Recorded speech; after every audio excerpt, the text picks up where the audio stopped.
যে কোনো সময় যে কোনো একটা বিষয় নিয়ে সারা বিশ্বের যে কোনো একটা বিষয় নিয়ে কোনো কিছু হলেই আক্রমণটা শুধু আসে আমাদের সনাতনীদের উপর। কেন? আমরা এখানে কিনা আমরা অবহেলিত? এদেশের নাগরিক না?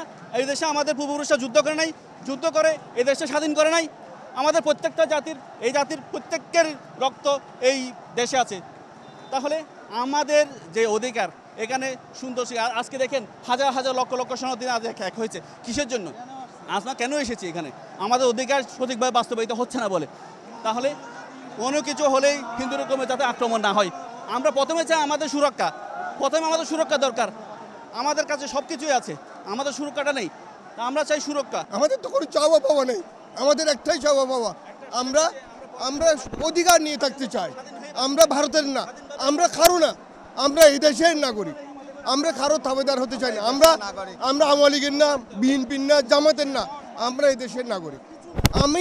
আমরা প্রকৃতপক্ষে আমাদের অধিকারটা চাই, আমরা শান্তি চাই, আমরা দেশের উন্নয়ন চাই, দেশটা এগিয়ে যাক। আমাদের দেশে এখানে বিশৃঙ্খল হবে, কোনো সরকার পরিবর্তন হবে, হিন্দুদের উপর নির্যাতন। হিন্দুদের অপরাধটা কি? আওয়ামী লীগ হিন্দুদের উপর নির্যাতন করবে, বিএনপি করবে, জামাত করবে, আপনি করবেন কেন? আপনার যেমন অধিকার আমারও সেই অধিকার। আমাদের মাঝে হিন্দু মুসলিমের মধ্যে কোনো বৈষম্য থাকতে পারে না।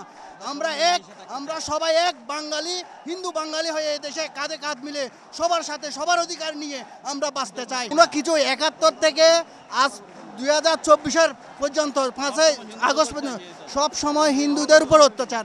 কেন? হিন্দুরা কি 71-এর স্বাধীনতা করে নাই? বৈষম্য, আমরা কোনো বৈষম্য নিয়ে এই দেশে বাঁচতে চাই না। আমরা হিন্দু বাঙালি হয়ে বাঁচতে চাই।